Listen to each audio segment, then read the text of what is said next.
निखिल ओडिशा जीविका mission इसी संघ पक्षर जिलापाल कार्यालय घेराव। मिशन शक्ति विभाग ओडिशा हाइकोर्ट को आदेश अवमानना विरुद्ध में बालेश्वर जिलार हजार हजार मिशन शक्ति इसी जिलापाल कार्यालय घेराव कर माननीय ओडिशा हाइकोर्ट को आदेश अवमानना बंद करने दाबी कर शक्तिशाली विक्षोभ प्रदर्शन करिसेंती।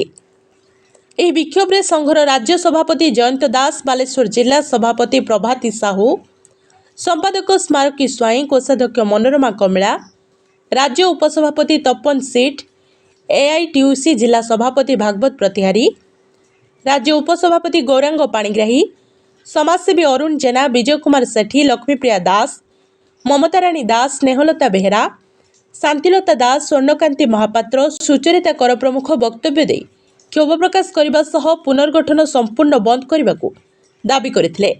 जिला कमिटी पक्षर मिशन शक्ति विभाग कमिशनर तथा शासन सचिव उद्देश्य दाबीपत्र जिलापाल अनुपस्थित अतिरिक्त जिलापाल ग्रहण कर विभागीय सचिव निकट को प्रेरण करने सह बालेश्वर जिले में आउ कोर्ट अवमानना हेब नाही बोली प्रतिश्रुति देथिले। एही विक्षोभ गुरुवार अपराह्न 4 घटिका पर्यंत जारी रहितला।